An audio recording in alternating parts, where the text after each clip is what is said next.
ጤና ይስጥልኝ። ዳንኤል ተሾመ እባላለሁ። በአዲስ አበባ ከተማ መስተዳደር የፍጥነት አምባሳደር ነኝ። እሺ አቶ ዳንኤል፣ ስለ ድርጅቱ ድርጅታችን በጣም ቆንጆ አቋም ላይ ነው ያለው አሁን ላይ። እሱ ሳይሆን ምን ያክል 90,000 የሚሆን ሰራተኞችን ወደፊት የመቅጠር ሀሳብ አለን።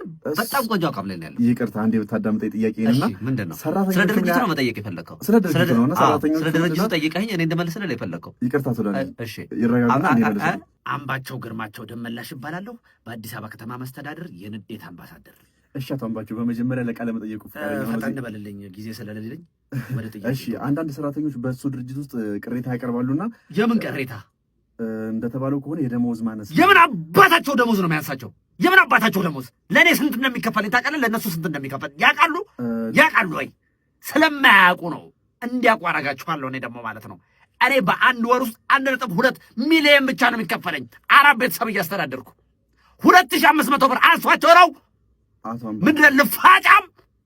ጤና ይስጥልኝ። ሻምበል ፈለቀ መንግስቴ ይባላል። ሻምበል አይደሉም እንዴ? ሻምበል አይደሉም። ስሙትን ማያውቁ። ጤና ይስጥልኝ። ፈለቀ መንግስቴ ይባላል። ሰርጸ ነው ስሙት። ሰርጸ ነው። ሰርጸ ነው። ጤና ይስጥልኝ። ሰርጸ ሰራጽ ይባላል። በአዲስ አበባ ከተማ መስተዳደር የመርሳት አምባሳደር ነኝ። እሺ አቶ ሰርጸ፣ እንግዲህ በስራው እጅግ የተከበሩ ትልቅ አምባሳደር ኖት። ከዚህ በፊት እዚህ ጋር ባደረግነው ቃለ መጠየቅ ለተቸገሩ ወገኖች በጣም ብዙ ቤቶችን እናሰራለን ብለው ነበርና እስካሁን እነዚያ የተቸገሩ ሰዎች ጎዳና ላይ ወጥተው እየጠበቁት ነው። እሱ ጉዳይ ምን ደረሰ? ከዚህ በፊት ጠይቀኝ። አዎ እኔ እንጃ ትዝ አይለኝም። ማነው? ሰላም ነው። የሚከራይ ቤት አለ ተብዬ ነበር። አለ። ግቢ ነው ማለት እሺ። አለ። አሪፍ ነች ቤቷ። አንተን አከራይ? አዎ እኔ ነኝ አከራዩ። በጣም ተከራይ በሚያስፈልገኝ ሰዓት ነው የመጣሽው። አሪፍ አከራይ እንደሆንክ ያስታውቃል። ፈገግታ ይናገራል። ኧረ እኔም ተከራይ ሆኜ አይቼዋለሁ እኮ። በጣም የተከራይ ስቃይ ይገባኛል። እሺ በቃ የ3 ወሩን አስገቢልኝና ሲመችሽ መግባት ትችያለሽ። ይሄው ልኬዋለሁ። ነገ እገባለሁ። በቃ ሰላም ዋል። ይሄ ግቢ ህግና ደንቦች አሉት። አምሽቶ መግባት አይቻልም።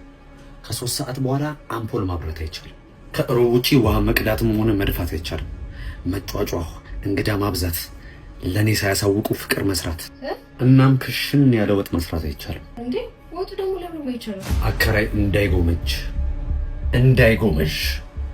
እንታይና ሞኑና በተከራየንበት ቤት ነፃነት ከሌለ ከዚህ በፊት ህጎችን ሳያከብሩ የቀሩ ተከራዮችን አንድ በአንድ ነው የእጃቸውን የሰጠዋቸው። የገቡበት እስካይታወቅ ድረስ ደብዛቸው ጠፍቷል።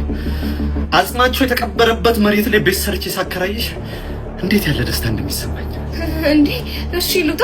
እሺ ግን ብሩስ? አረ ችግር የለውም አስወጣኝ ብቻ። እና ብሩንም ቢያልሽ? አረ ችግር የለውም ይቅር።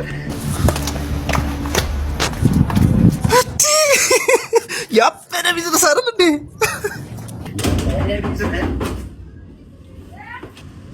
የሚከራይ ቤት አለ ተብዬ ነበር። ግባ። አለ ግባ የኔ አባት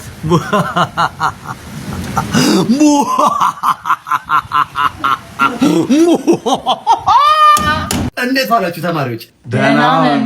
ዛሬ እንግዲህ የምንማረው ምንድነው? አንድ የአማርኛ ቃል እነግራችኋለሁ። የእሱን የእንግሊዘኛ አቻ ቃል ነው የምትነግሩኝ ማለት ነው። በእምነትዬ በሚ ውሻ ምንድነው? ዶግ። ጎበዝ የኔ እናት፣ ጎበዝ። ዮናስ ጥንብርኩስ ምንድነው?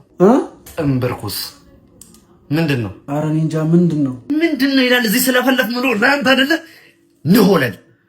በሚዬ መጽሐፍ ምንድን ነው በእንግሊዝኛ? መጽሐፍ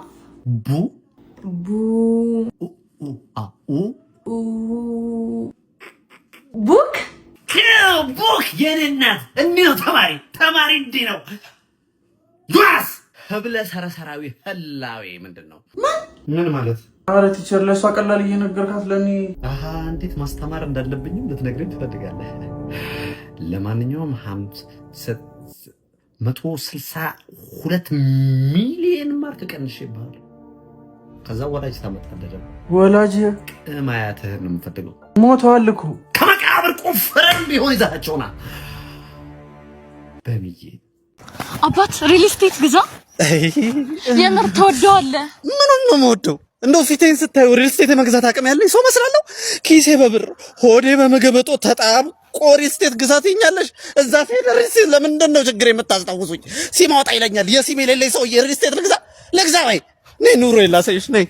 እንኳን ደህና መጣሽ። እንግዲህ ያው ቤቴ ይቺው ነች ቤቴ። እንግዲህ ገባገራ ወጡን የኔ እናት ወጡን እንግዲህ እንደምታየው ነው።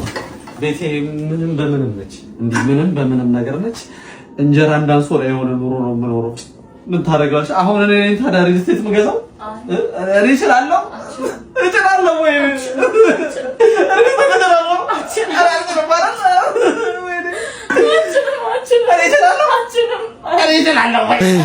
ያየሽው አይደል ህይወቴን፣ አየሽው ኑሮዬን።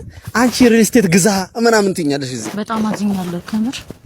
እና ሪል ስቴት አገዛ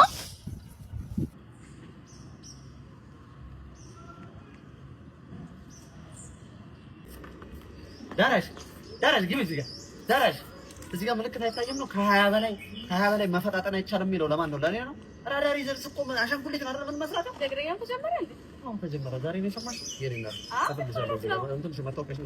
ምን ማለት ነው? ምናምን አትበይ። ጾም አናድር እንግዲህ የኔ እናት። ቶሎ አውጪ መታወቂያሽ ነው እዚህ ጋር አውጪ። ሲጀመር እዚህ ጋር መቆም እንደማይቻል አላወቅሽም ነው እንዴ? እራስህ እኮ ነው ያስቆምከኝ። ህግ ነው የኔ እናት። ደንብ ነው። ቶሎ አምጪ። ለዚህኛው 35,000 ብር እጽፍልሻለሁ። አዎ በዛ ላይ ደግሞ ተንጫጫሽብኝ። የመጨረሻ ይሄ ባለስልጣን ግቢ ነው። መመንጫጫት እዚህ አካባቢ እንደማይቻል አታውቂም ነው? የቱ? ይሄ ባለስልጣን ግቢ? ይሄ ባለስልጣን ግቢ ነው። ለሱም እጽፍልሻለሁ 100,000 ብር። ነው ባለቤቱን እኮ ባለስልጣን አይደለም የኔ እናት። በሚስቱ ላይ ስልጣን አለው። ለኔ ነው እንዴ የምትነግሪኝ?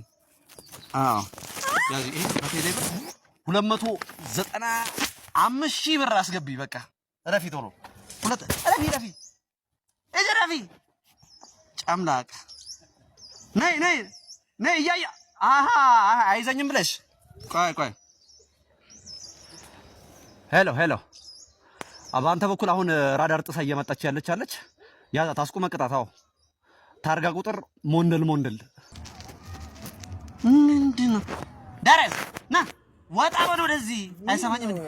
ምንድነው? አልተጎተትክም በጣም እና ከ20 በላይ አይደል እንዴ የሚለው? በ15 አይደል እንዴ ይባላል? በ15 ታዲያ መንገዱ ላይ ተኛህበት እኮ ሌላ መንገደኛ አይተላለፍም እንዴ በመንገዱ? እንዲያውም ላለመቀጣት መሞከር በሚል 100 ስንት እናድርገው? 103,000 ብር እቀጣለሁ እንጂ ተጫወቻ። ምንድነው ዝም አልሽ? እሺ። እና ፈርስት ዴት ላይ ምንድነው የሚመችሽ? ፈርስት ዴት ላይ መጸለይ። እንደውም አሁን ለምን አንጸልይም? ፈጣሪያችን ሆይ ጨፍና፣ ፈጣሪያችን ሆይ ቀናችንን ባርከው። አሜን። ባሰብከው ላይ አሜን። ፍቅርህን ብቻ ነው የምንፈልገው። ገንዘባችንን እንዳለ ጥርግ አድርገው ወሰደው። ምን አልሽ? አንተ ጸሎት አይቋረጥም። በቃልህ ካልተገዛ እስኪገባን ድረስ ሰባብረህ አስቀምጥ። ምንድነው የኔ እናት? አካለ ስንኩል ልታረጊ ነው እንዴ መጣሽው? ምን ሆነህ ነው? እስክንጨርስ አትጠብቅም እንዴ ራስሽን ቻያ ወይ? እሺ ልጨርስ ነው። ዝም በል በቃ። ይሄን መልካም ልጅ መልካም እንደሆነ አቆየው። አሜን። አሁኑኑ ጥራውና በቤትህ አቆየው። ውጭልኝ የኔ እናት። እንዴ ምን ሆነ? አይደለም ውጭልኝ። ትንሽ አልጫው ውጭልኝ። ከዚህ ለደፋይ ነው እንደዚህ ሁለተኛ እንዴ አባብዬ። አቤት ልጄ። ሀብቱ ወደ እኔ እንዲመጣ ጥቁር ዶሮ በሩ ላይ አርደጣል ብለውኝ ነበር፣ ግን እስካሁን አልሰራም። እንዴት ብትንቀኝ ነው አንተ? እኔ አባብዬ ያዘዝኩህን አድርገህ እንዴት ነው የማይሰራው? ይኸው ምንም ወደ እኔ የመጣ ገንዘብ የለም። እርግጠኛ ነህ እንዳልኩህ አድርገሃል? አዎ ዶሮ እመጣለሁ። ሌላ ምን አሉኝ? እኮ ጥቁር ዶሮ እንደሆነ እርግጠኛ ነህ ወይ ብለውኛል። እንግዲህ ምን ማለት ነው ብለውኛል? እየሸጡልኝ ናቸው የነገሩኝ። እኔ ያላየሁት። ምንድን ነው የምታወራው? ሰጥለው እያየህ አልነበረም እንዴ? እሱማ ግን በህይወት ያለ ዶሮ ስላላገኘሁ ሸዋርማ ነው በሩ ላይ ጣልኩት። ማለት ሸዋርማ ነው ያው ዶሮ መሆኑ አይደል የተፈለገው? የጥቁር ዶሮ ነው ብዬ ስጠይቃቸው ላ ብለውኝ ነበር። አዎ ማለት መሰለኝ። ምን ይባላል አሁን? ወደ ቤት እንመለስ ነው አይደል? እንደዚህ አይነት ሰው መለከብኝ። አሩስቶ ይሻል ነበር እንዴ? በጌታ ስም ውጣልኝ። እሺ በህግ አምላክ። እንዴ አባብዬ። እሺ ኤልፎራ ነው ያበሻ ዶሮ ነው?